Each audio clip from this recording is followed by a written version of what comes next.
Namaskar, I'm Ashok Vyas, and I have the pleasure of talking to Padma Shri Dr. Sudhir Parikh.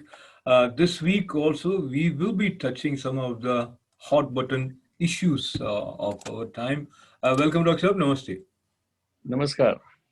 So, how is the life? We are still not far away from the COVID, and as you are aware, America has crossed over 200,000 deaths. Uh, how do you feel overall? Are we coming out, or we are still going to be there? No, I think we are at the tail end of the virus and we are coming out. I mean, if you look at the New York, New Jersey area, it's a well controlled tri-state area. And as long as people are kind of behave responsible way uh, by wearing mask and keeping distance and not attending a crowded gathering, then I think we should be okay. Because any infectivity rate less than 1%, it is acceptable for any disease. And the measures that President Trump has taken and his address at the United Nations General Assembly, referring to this virus as China virus and very forcefully criticizing China. How do you see that approach resulting into the kind of new equations of relationship between different countries, especially America, China? Well, I mean, obviously, most of the countries, because they suffered a lot, so they all are kind of not very happy with the China, the way the China kind of not did not disclose this infectivity of the virus in the beginning. So I think everyone is a little upset and mad about it. But I think life goes on, and in real world, we US and China might have some strenuous relations, but eventually the business, trade, and everything it goes on. Absolutely. And as we talk today, India is number three in terms of the number of deaths due to COVID, and looks like it is increasing every day. But other affairs in India are also happening. Let me briefly request you to share your thoughts on the new bill in support of farmers, for which Government of India claims that it is going to do away with the middlemen. But there is a lot of opposition. Your take? Yes, I think this new bill is a very good bill for farmers, provided there should be, and it will get rid of middlemen, but it should also have some provision of the minimum security tariff. It means there is minimum payment, and that has to be assured by a certain mechanism, because once the middleman is gone, then how they're going to assure that farmer gets small farmer or farmers who does not have enough cloud will get the right price, and that's the important thing. And that, I think, government says that MST is there, but opposition says that there is no mention of the MST in the whole bill. So we don't know what is what, but I think in principle, this new bill is very good, because it's kind of encourage the free market trading. And as you said, Prime Minister Narendra Modi also tweeted after Congress leader tweeted about MSP, and he said there is no question of removing MSP to assuage the concerns of farmers. But then the role of opposition is always to oppose. But is this the right approach for a democracy, where you criticize for the sake of criticizing without taking active part in the discussion? Well, I mean, see, we don't know the details of the bill. At least I do not know detail of the bill.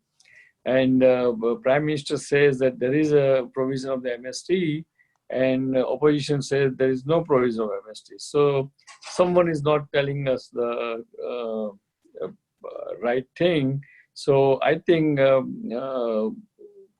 overall, I would only say that this bill is, in principle, is very good because that get rid of the middleman, and therefore the farmer gets the best out of from their out of their stock and the products. Everybody in the country, or I must say in the world, is important. We're talking about India moving from farmers to the world, which lures people by bringing them to theaters, and you are also part of media in a significant way. There is so much discussion happening in India. Of course, there are multiple branches which are offshoot of the investigation of Sushant Singh Rajput's suicide or murder, and that has led to narcotics department reaching to some important big Bollywood names. As you must have also heard, Deepika Padukone's name has also surfaced. How do you see all this developments? Well, I think it's. I'm glad that Narcotic Bureau is kind of probing the this drug angle in the Bollywood because at the end of the day, India is a country of the youth, and almost 40% of the population is young population, and in our culture, in this Bollywood culture, people. I mean, the people those who go and see the movies, they see this film star as a their mentor, as their idol, and all those things. And if they are into this drug consuming or illegal drug consumption, then I think it's not good. They should be probed thoroughly, and if it is so, they should be punished. What you said and And what that you and that go ahead, go ahead. Sorry. that way, at least youth of the country that does not follow the leaders, which is not deserving to be leader.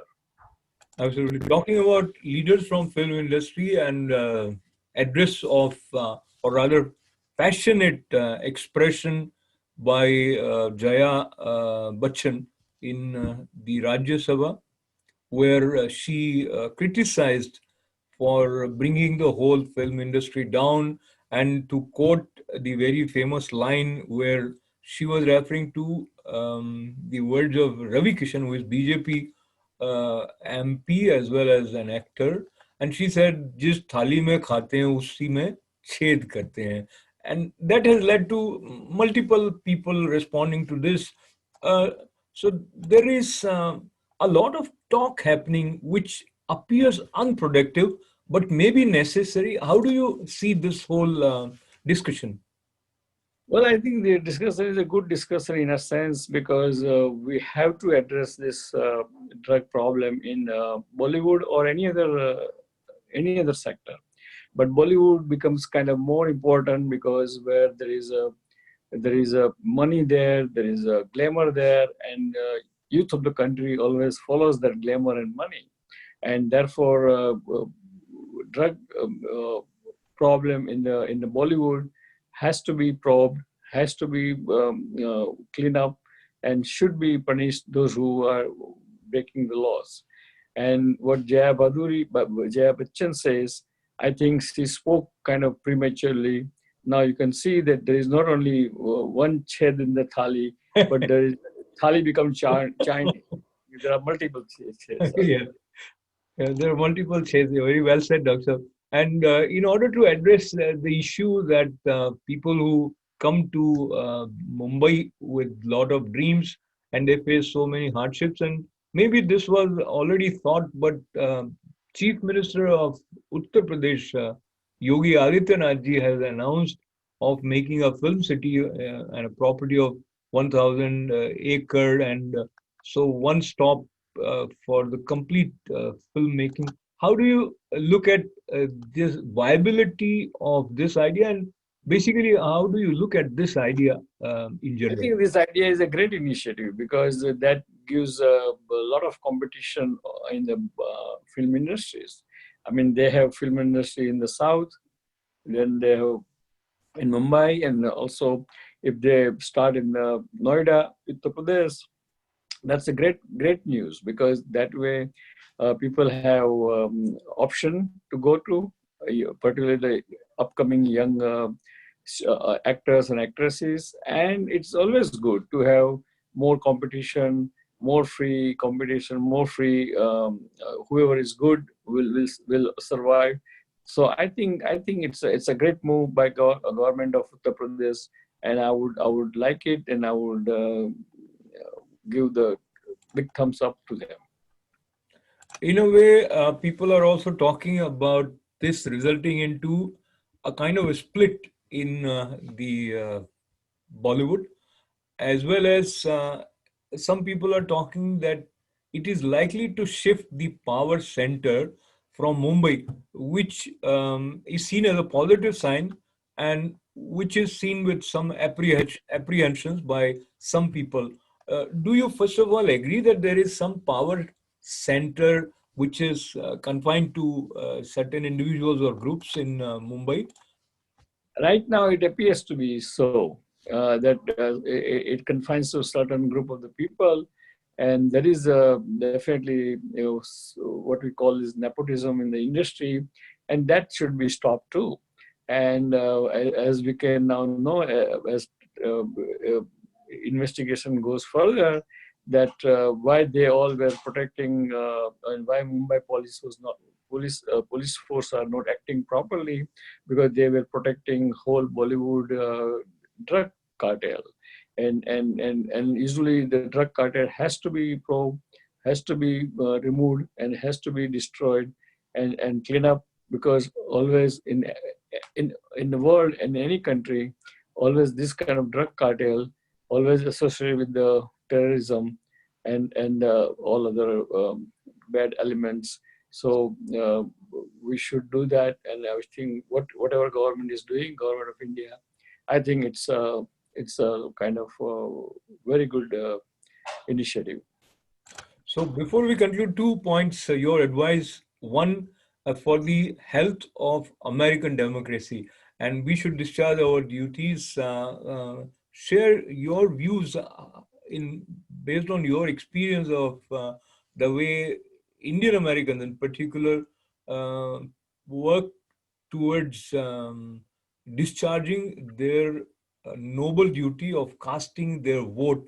Are you satisfied with the way you see them active in this direction? Yes, I'm very satisfied because now I can see that in particular in the Indian American group, there is a couple of Republican organization called South Asian Republican Council Coalition, and then there is a American Indian Republican Association, as well as similar thing in the Democratic side. And I think it's a great news. People are more informed, and they are taking more part in the general election because in any democracy, unless you claim unless you participate in the democracy election process, you cannot claim your piece of pie. So we must understand that in order to be part of in order to get the piece of pie of the America or American pie, we must be very actively involved in this election process. Wonderful. And lastly, staying healthy is important. COVID has not yet gone completely away. So please repeat some of the words of wisdom in this context that you have often shared. What needs to be observed to sustain pink health? Well, I mean, because of this pandemic is still there, virus is still around. So please wear the mask when you are in public. Stay, keep the distance, keep the personal hygiene, and be positive, because vaccine is around the corner. So once vaccine comes, hopefully by middle of the next year, we all will feel much safer, much secure, and much healthier. So friends, uh, thank you for joining our program. God bless America. God bless India. Jai Hind. Thank you.